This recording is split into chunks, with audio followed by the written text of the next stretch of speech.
And I looked back and I was like, wait, I don't have that. Okay. That's what I was looking for. So you knew that. That was easier than I expected it to be. So it's just adding the statement. Yeah, so you define the variable of drive or turns, use that. So that's what I did. Here you go. This is for the next class. Also then storing that number that you're on. That's How we doing great. And then they asked me to all sorts of crap. We defined a variable called turns, which you Can we just end it here because I have something and myself. Yes, I want to move on. and then down there in the. No, I mean like the whole day. The whole day? Nope. Right here. I want you prouder of something else. So we're at. I want you to be proud of something You're that just I didn't never give you. satisfied, are you? I didn't look at yours. I know you didn't. You're amazing. But I want you to actually have to come up with something. So I want. Do we need a break, or can we go on to the next topic? We need a break, right? No, let's move on. Then what ask for? I feel like there's 2 more topics that I need to make sure we've covered in order to say with a straight face that I've taught you the basics of programming. You got that? And they're not super hard, but there's some things that you're going to run across, and you'll probably use some variant of these things in your project.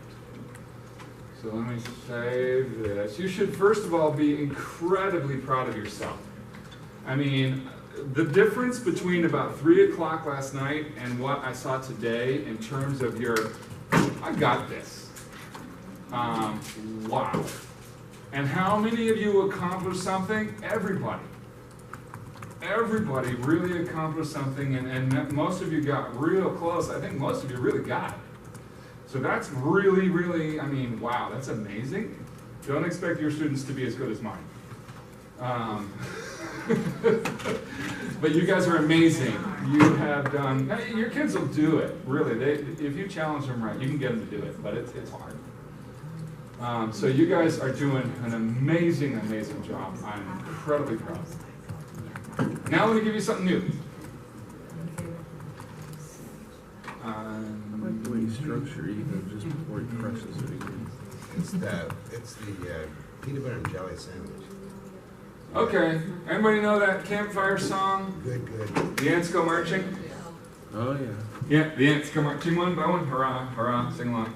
The ants go marching one by one, hurrah, hurrah. The ants go marching one by one, the little one stops. The second. Some minute out, go marching down. And then the ants go marching 2 by 2, and the little one stops to tie a shoe, and they all go marching down to the ground to get out of the rain. Boom, boom, boom, boom, boom, boom, boom, boom. I know, yeah, we could keep doing this. Okay, so if you remember going to camp, and sometimes around the campfire they hand you the little song sheet.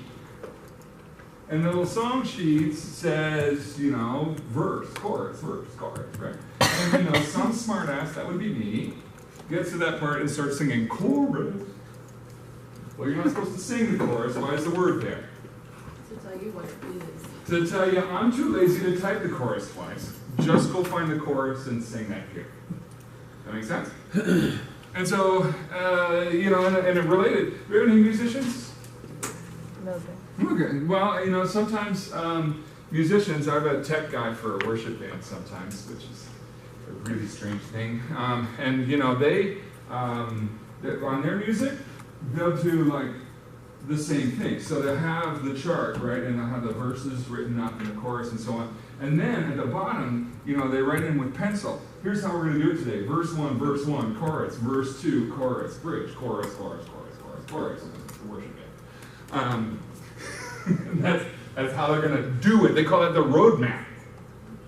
And I think that's really cool. Do you think that's pretty cool? Because what it means is we're separating the way that we think about the song into 2 different levels of abstraction. At one point, we're explaining what the verses and the chorus are. And another point, what we're doing is we're saying, okay, now that we know what those things are, we put them together. And we can put them together in alternate ways to get some new flexibility. What does that have to do with programming? Well, I don't know. I sort of made it up. Okay, so my program is doing it. Now, could I write a program that simply prints that stuff all out? Of course. But this is not how that program works. Take a look.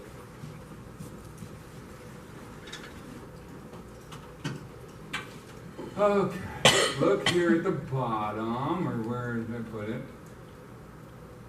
Okay, here it is at the top. Okay, so there's my output thing. Output inner HTML gets blank. Now output inner HTML gets verse 1. Output inner HTML gets chorus. Output inner HTML gets verse 2. Output inner HTML plus equal chorus. So what's happening here? You're referring to other places to get what you want to go out there. This is my roadmap. Right? This is my roadmap. I'm saying at this point, don't bother me with the details of what a verse and a chorus is. I'm thinking big picture right now. I'm at a 30,000 foot view. I'm thinking big picture. Here's how I'm going to put these pieces together. Does that make sense? That's a really powerful thing. And so it's encapsulation. We're saying, hey, at some level, I'll tell you what I mean by chorus, but right now I just want you to do it. And that's one of the reasons that we use functions. Now, we've been using functions because we've had our buttons call a function, and it's the same thing, really, isn't it? Is that we're encapsulating. Now, there's something else interesting about the way I've used functions here that you may not have seen before. There's two kind of new things. Can you tell what they are? There's something inside the parentheses. Finally, there's a reason for those dang parentheses. How many times? Not how many times necessarily, but I am passing something. I am putting something in here. Here's the other thing. That the functions we've done before always just did something, right? Like play game. This function doesn't seem to do something as much as make something. That makes sense? Sometimes you design functions to create things. And you know, math functions, right, they spit stuff out at the end.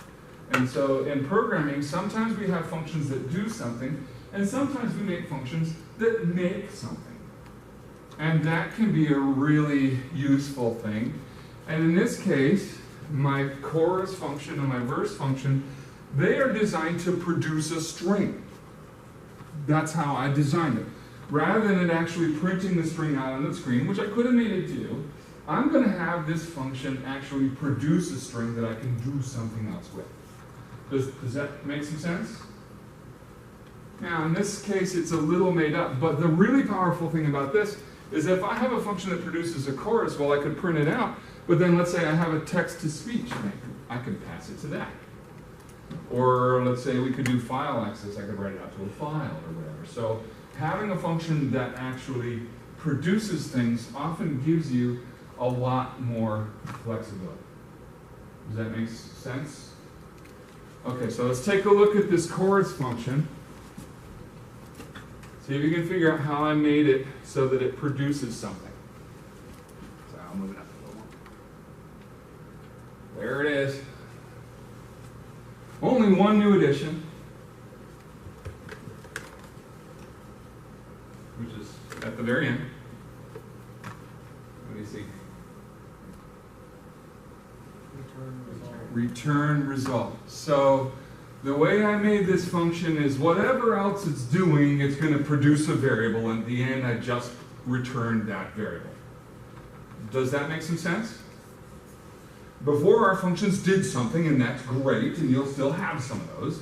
But sometimes you want a function that makes something. And all you do is, throughout the function, you somehow have some variable, and you simply return that variable. So the return says, when this function runs, it's spitting something out. Was that a question? What do you mean by return? You spit something out to Okay. later. You've used a function called math.random, right? Math.random, if you just ran math.random by itself, would it work? Sure. But you never did it that way, did you? If you did math.random, you took it, you knew it would produce a result, and you put it in a variable, or you print it out, or you do something with it, right? Because map.random is one of those functions that makes things. It makes a random number. All right? So when we make that sort of a function, any function that has a return statement, that's the kind of function that's going to make something. And that means you're gonna write your code saying, oh, I want to use what it made. Does that make sense? You may not ever need this, but it's pretty common. It's pretty common. So this function returns the string that we built here as the chorus. You could have a function, well, let's go math. Let's say I want to do a square function. You pass me a number, and I will give you its square. Right? Multiply it by itself. So we can have functions that return some sort of a value that's calculated or something that's created. A lot of times they'll also take a parameter, but first I want to just do this part. Are you okay with this return statement? Return means this is what this function makes. But it's not returning it anywhere the user can see it, it's just... The programmer is now the user. The programmer who's using this function should now say, oh, this function makes something, I should do something with it. Does that make sense? Okay. So now, let's take a look at the verse. The way the verse is used, you might think, okay, this song could have 10 verses. So I need 10 verse functions. Which would make sense, right? But how close are all those verses to each other? They're very close, right? The ants go marching some number by some number. Hurrah, hurrah, you know, whatever. And then the ants go marching by that number again, and then the little one stops to what? The little one gets distracted by something. That little one is going to get an IEP before we're done, I think. Yeah, the ants go marching 3 by 3, the little one's diagnosed ADD. I gotta find something that rhymes with riddling. I don't know. So, yeah, we love the little one despite the attention issues. But what we know in this verse, right, is that if I know the number, could I guess the rest of the verse? I mean, by doing way too much analysis of this, we could say there is a functional dependency between the verse number and the distraction. And so if I know the verse number, I can figure everything else out. Do you agree? Yeah, way too much analysis of the song. It's worse. I used to do This Old Man, but then I started to get creeped out. I don't know what playing knick-knack on my knee is, but I'm pretty sure it's not appropriate. So now we're just doing the ants marching. Okay, so take a look at what's happened. I only have one verse function, but how do I make that verse function act differently? Well, I'll pass it a different input. So in this case, I'm going to pass it a 1. And so hopefully it'll be smart enough to say, well, the ants go marching 1 by 1, and the little one stops to do something that rhymes with 1. You okay? Of course, we're going to have to write that in, but I know a guy who'll help us. Do you get the idea of it, though? So what this thing is called is an argument. And so what I'm saying is I'm going to design this function so not only it returns a value, but I can pass something into it. And that's really powerful, because that way I'll get slightly different behavior out of this function depending on what I passed in. Remember again, I did that square function, right? Where we give it a number and it gives you that number squared, or we could do a times 10 function or something. We can do any kind of function you want. I can pass it a parameter, and somehow it will use that to change its behavior. That's mega powerful, isn't it? Yeah. So,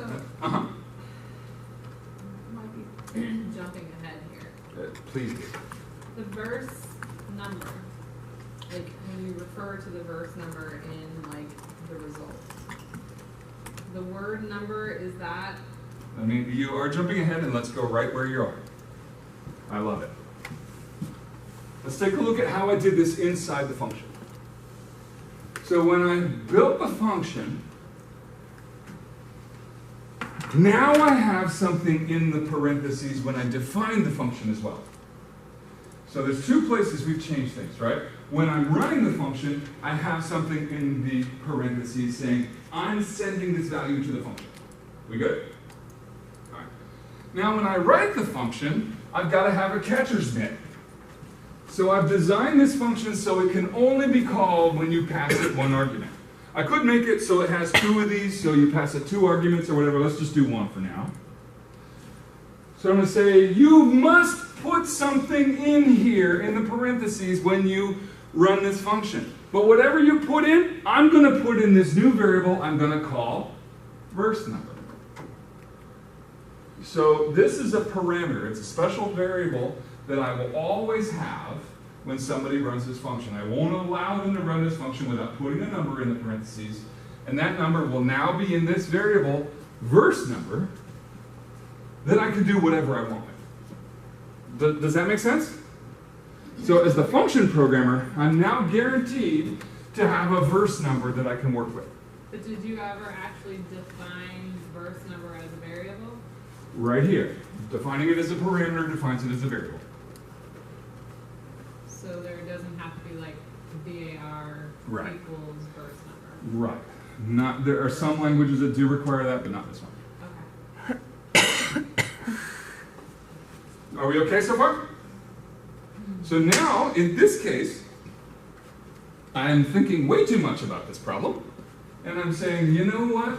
I really need two variables to produce the output I want.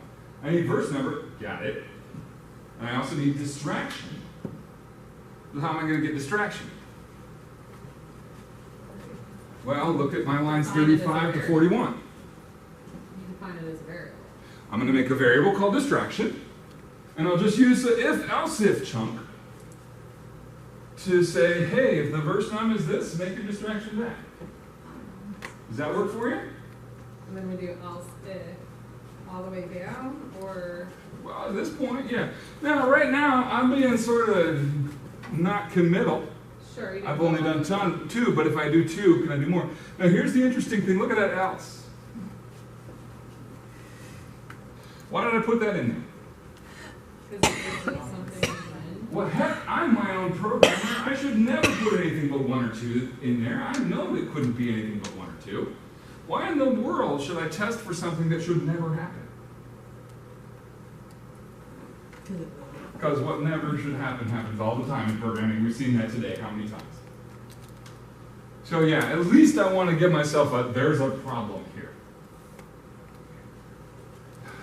So this is going to take a number, and based on the number, I'll have a distraction. By the time this chunk of code is done, I now have two variables I can use to build my verse. I'll have a verse num, and I'll have a distraction. And now I can just do concatenation to put the whole thing together. Yeah? And in this case, I'll put it together in a variable. We'll call, what do we call, result, and we'll just return that thing at the end. Whoa, that's cool. Isn't that cool? In math, we think of functions as always taking in a parameter and always producing a result. But in programming, that's optional, but very powerful. So as you start solving ever more complicated problems, I mean, you've already seen this, right? How do you solve a hard problem? Say it louder. You're so Break it right. down. Make it a bunch of little problems. I have written code that's thousands and thousands of lines long, hundreds of pages in the printout. How in the world am I going to keep track of lines? We get longer than one screen, and we start to get lost. Do you agree? Sometimes we get longer than about 2 lines, and we start to get lost. So how in the world do these professionals keep track of programs that are thousands, sometimes hundreds of thousands of lines long? We were talking about Margaret Hamilton, some of us. Have you seen this picture? When your girls tell you that girls can't code, show them this picture. Not the actress, the scientist. The actress was cool too.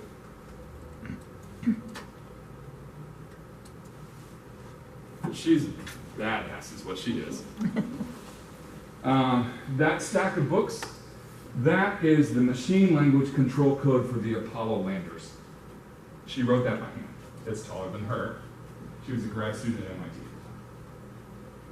How in the world was Margaret going to keep track of all that? Well, she used assembly language, which doesn't have functions, so I don't know how.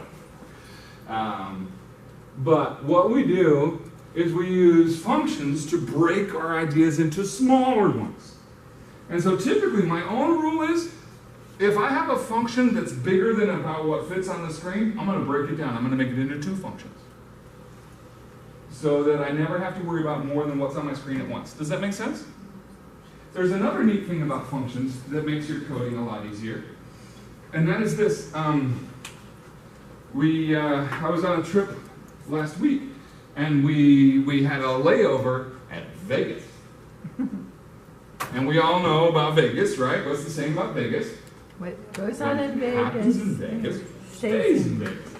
Interestingly, I taught this class in Nicaragua where they knew that saying. I'm not sure they could tell you where Vegas is on a map, but they knew that what happens in Vegas stays in Vegas. Functions do that too.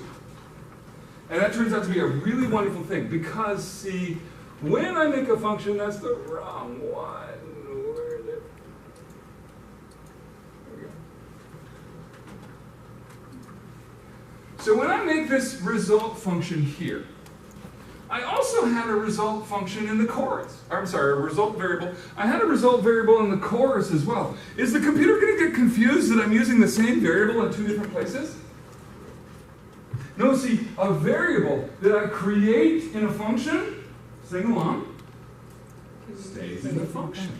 When the function is done operating, any variables I created in that function disappear into a poof of logic. And that's a beautiful thing because that way I only have to worry about the variables I created right in the function I'm working on right now. And that way, if I've got 1,000 variables, I don't care. I'm only worried about the 3 or 4 that are in this function. You see why that's such a powerful, powerful idea? So functions are designed to allow you to make your code a lot easier to work with. You've already been doing it, but now can you see a little more how powerful they can be? So as we start doing something more complicated for your own project, it's a real good chance I'm going to say, hey, why don't we write a function to do this? And you'll kind of understand what we're saying. Does that make sense? So in the same way, can the function cannot grab anything from outside of the function to use inside of it? You can. Typically, it's a bad idea to do that. Although, I'll show you a couple examples where we do. And the reason is this. If I have a global variable, I can make a variable outside of all of my functions. But how often do I need to keep that in mind, the value of that variable? I always have to think about it because it's always in scope, right? Most programmers can understand about 7 variables plus or minus at a time. If I have 3 global variables, now I can only do 4 locals and still be within what I can probably keep track of. So I try to avoid global variables.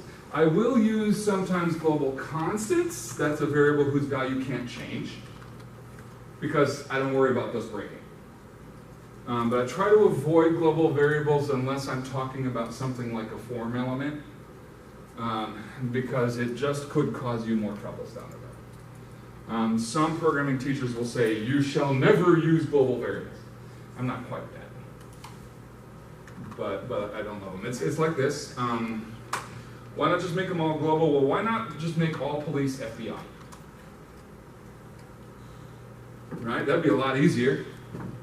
Right? We got a guy sitting in the front room here, but his jurisdiction probably doesn't last, maybe even outside the building. I don't know. But it certainly doesn't last outside of, you know, this local jurisdiction, right? Is that a good thing or a bad thing? Yup. Why do we like local comps? Well, because I've seen this guy for 3 days in a row. And I've said hi to him. And he seems like a real nice guy, and I'm feeling real good that he understands who we are and what we're doing, and he's going to do a good job protecting us because that's his job. And an FBI agent wouldn't be interested in that. FBI agents are more expensive, and they're designed to solve a different kind of problem. Does that make sense? So you need a few of those. You might need a few global variables. But most cops should probably be local. I mean, we had a gal in our neighborhood that was dating a police officer, and we like sent flowers to her in his name. We wanted to encourage that relationship. Because when the squad car was there, the punk kids in the corner were someplace else. Because we like having a good police officer anyway, who understands the local territory. That's a local variable. It understands the local territory, and the fact that it doesn't have jurisdiction outside of that area is a bonus. That means it's really focused on solving that problem. Does that make sense? Okay. You may or may not use this, but it's pretty important. Okay, one more idea. Do you need a break, or can we do one more idea? It's not hard enough. Okay, I'm going to say we're going. So one of the really great things about functions is they allow us to take a bunch of instructions, put them in a bag, give them a name. We're encapsulating instructions. That's what a function is beautiful about. Would you agree? And we love that.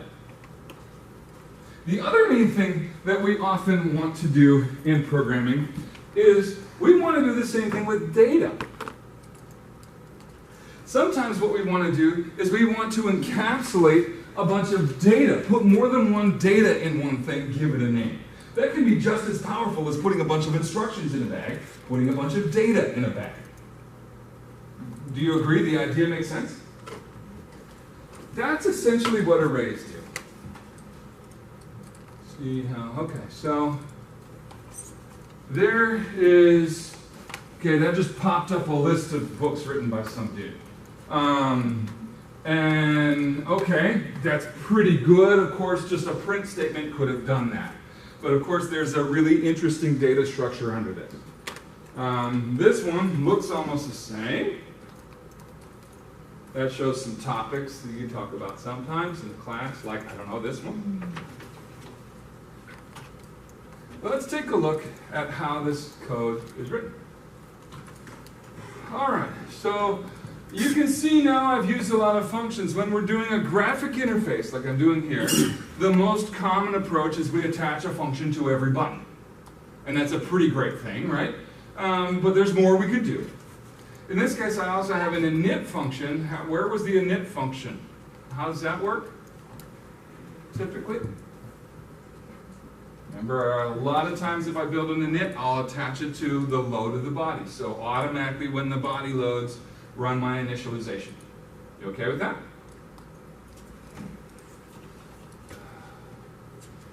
So having said we shouldn't have a lot of global variables, here I have 3 global variables. But I'm explaining why, just because they're used by every function. So they'll be, it kind of maybe makes some sense, we'll try it. So in the initialization, the first thing I do is just say, okay, there's my output. And now here, books is a variable, but it's a new kind of variable. It says array. And then there's some parentheses here. Okay, we got any golfers? Putt-putt? Okay, we can do putt-putt. Because I'm a terrible golfer. So I'm at hole 1, and bam. It 3. Okay, that's good. That's par. I'm happy. And then the next one, smack it. It bounces off of a small child, hits the hole. We'll count that as a hole in 1. The next one, dang it, the windmill, and then a helicopter comes in, and a Tyrannosaurus, and 5 is the maximum, so I'm going with 5 because I was at 13. So is my score 3 or 1 or 5? Or 9? And the answer is yep. It's all of those, isn't it? When we're playing golf, if it's a 9-hole course, how many scores do we have? 9, plus maybe you aggregate them, right? So could you say something like this? I have a score for hole 1, I have another score for hole 2, I have a score for hole 3. Yeah, so I really don't have a score, I have a list of scores. And I can tell them apart by a number. Does that make sense? That's what an array is. An array is a way of you putting lists in JavaScript. We could do a list in HTML, right? Oh, you know what our golf course should be called?